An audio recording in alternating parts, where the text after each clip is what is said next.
ప్రజలకు అవసరమైన మౌలిక సౌకర్యాలు కల్పించడమే కేంద్ర ప్రభుత్వ లక్ష్యమని ఆదిలాబాద్ ఎంపీ సోయం బాపురావు అన్నారు. మంగళవారం జన్నారం మండలంలో ఆయన పర్యటించారు. జన్నారం మండలంలోని ధర్మారం, బాదంపల్లి గ్రామాలలో సీసీ రోడ్ల నిర్మాణానికి భూమి పూజ చేశారు. కేంద్ర ప్రభుత్వం అమలు చేస్తున్న పథకాల ద్వారా గ్రామాలలో ప్రజలకు రోడ్లు, త్రాగునీరు, డ్రైనేజీలు వంటి మౌలిక సౌకర్యాలు కల్పిస్తున్నామని వెల్లడించారు. అనంతరం న్యూస్24 తెలుగు ప్రతినిధితో మాట్లాడుతూ త్వరలో జరగనున్న పార్లమెంట్ ఎన్నికల్లో తనకే ఎంపీ టికెట్ వస్తుందని విశ్వాసం వ్యక్తం చేశారు. తనకు ఎంపీ టికెట్ రాదని కొందరు ఆశావహులు అనవసరంగా ప్రచారం చేస్తున్నారని, సిట్టింగ్ ఎంపీకే టికెట్ కేటాయించడం ఆనవాయితీగా వస్తుందని, అలాగే తనకు కూడా ఎంపీ టికెట్ వస్తుందని అన్నారు. ఈ కార్యక్రమంలో మండల బీజేపీ నాయకులు, కార్యకర్తలు పాల్గొన్నారు.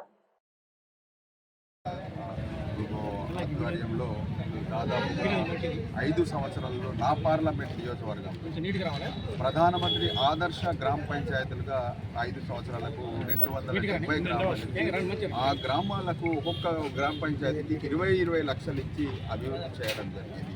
అదే రకంగా గ్రామ పంచాయత్ సర్పంచ్లకు 14-15 ఫైనాన్స్ డబ్బులు విడుదల చేసి గ్రామాలను అభివృద్ధి చేయడం జరిగింది. అదే రకంగా ఇవాళ ఆదిలాబాదు పార్లమెంట్లో పిట్ లైన్ అనేది మనకు లేకుండే, అది పిట్ లైన్ కూడా ఇవాళ శాంక్షన్ అయ్యి దాన్ని కూడా పనులు కూడా ప్రారంభం చేయడం జరిగింది. ఆదిలాబాద్లో ఓవర్ బ్రిడ్జి, అండర్ బ్రిడ్జిలు, దానివల్ల కూడా ఆదిలాబాద్ పట్టణ ప్రజలకు ఇబ్బంది ఉంటాయి. వాటిని కూడా శాంక్షన్ చేపించి పనులు కూడా ప్రారంభించడం జరిగింది.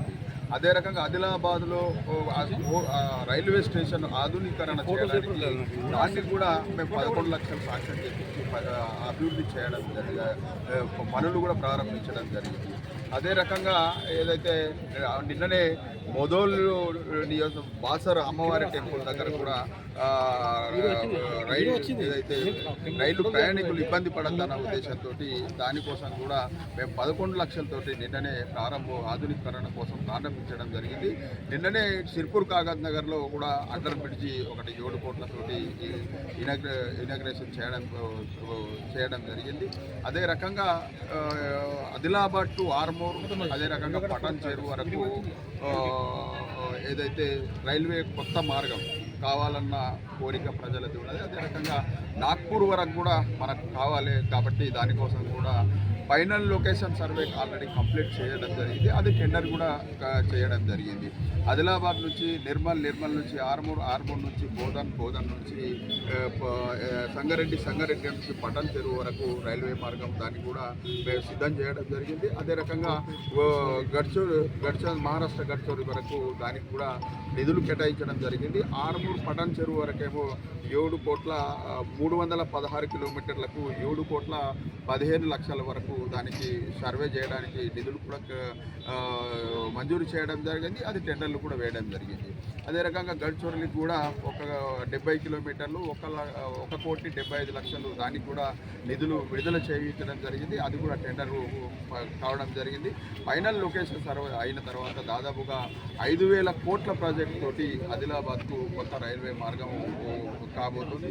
అదే రకంగా నిర్మల్లో మెడికల్ కాలేజ్ కేంద్ర ప్రభుత్వం ఇవ్వడం జరిగింది. అదే రకంగా కొమరం భీం ఆసిఫాబాద్ జిల్లాకు కూడా కొమరం ఏదైతే మెడికల్ కాలేజ్ ఇవ్వడం జరిగింది. అదే రకంగా ఏకలవ్య స్కూల్స్ ఏవైతే ఉన్నాయో అవి సిర్పూర్ కాగజ్నగర్లో ఒకటి ఇవ్వడం జరిగింది, ఊటూరులో ఒకటి ఇవ్వడం జరిగింది, అదే రకంగా నార్నూరులో ఒకటి ఇవ్వడం జరిగింది. ఇంకా కొన్ని త్వరలో శాంక్షన్ కాబోతున్నాయి. కాబట్టి అదే రకంగా కేంద్రీయ విద్యాలయాలు కూడా ఆసిఫాబాద్కు ఒకటి శాంక్షన్ చేయడం జరిగింది. అదే రకంగా నిర్మల్కు కూడా బాసర్ సరస్వతి టెంపుల్ బాసర్ కూడా అక్కడ కూడా కేంద్ర విద్యాలయం శాంక్షన్ చేయడం జరిగింది. కాబట్టి ఖచ్చితంగా భారతీయ జనతా పార్టీ ఏదైతే ఉన్నదో దానికోసం ఖచ్చితంగా అదే రకంగా ఇవాళ ఏదైతే కేంద్ర నిధులతోటి రెబ్బెన టు వాంకిడి వరకు 1,260 కోట్లతోటి హైవే 3 పనులు నడుస్తున్నాయి. అదే రకంగా మన ఆదిలాబాద్ నిర్మల్ నుంచి ఖానాపూర్ వరకు కూడా 660 కోట్లతోటి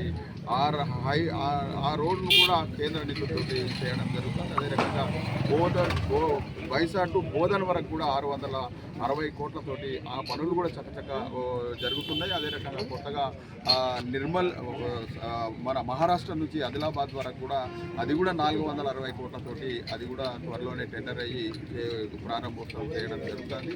కాబట్టి అదే రకంగా ఇంకా జన్మన్ పథకం ఏదైతే భారతదేశంలో అత్యధికంగా చిట్ట చివరన్న జాతులు ఏవైతే ఉన్నాయో పీటీజీకి సంబంధించిన తెగలు ఏవైతే ఉన్నాయో ఆ తెగల కోసము మొన్ననే నవంబర్ 15 తారీఖున భగవాన్ బిర్సా ముండా జయంతి రోజు ప్రధానమంత్రి నరేంద్ర మోదీ గారు 24,000 కోట్ల వాళ్ళకు కేటాయించడం జరిగింది. అందులో మన ఉమ్మడి ఆదిలాబాద్ పార్లమెంట్లో నా పార్లమెంట్లో 119 గ్రామ పంచాయతీలను తీసుకోవడం జరిగింది. దాదాపుగా దానికోసము నాకు తెలిసి 2,000 కోట్ల వరకు కూడా వాళ్ళకి కేటాయించి వాళ్ళని అన్ని విధాలకు కూడా అభివృద్ధి చేయడానికి ప్రయత్నం చేయడం జరుగుతుంది. అన్నగారు రాబోయే రెండు నెలల్లో ఎంపీ ఎలక్షన్లు ఉన్నాయి మనకి. ముఖ్యంగా బీజేపీకి సంబంధించినటువంటి ఆశించే వాళ్ళ సంఖ్య, ఎంపీ టికెట్ ఆశించే వాళ్ళ సంఖ్య చాలా రిక్వెషన్స్ కూడా బాగా వస్తున్నాయి ఈ మధ్యకాలం. మరి సిట్టింగ్ ఎంపీగా దీనిపై మీరు ఏమంటారు? ఇవాళ భారతీయ జనతా పార్టీ స్ట్రాంగ్గా ఆదిలాబాద్ నియోజకవర్గంలో ఒక కేక్ అంటే ఆ కేక్గా ఉన్నది. ఇవాళ భారతీయ జనతా పార్టీ బలంగా పెరిగింది అనేది దానికి ఉదాహరణ. ఎందుకంటే ఏదన్నా ఎవరన్నా కూడా పార్టీ గెలుస్తున్నది, పార్టీ బలంగా ఉన్నది అంటే ఆ సైడే ఎక్కువ మంది రావడానికి ప్రయత్నం చేస్తారు.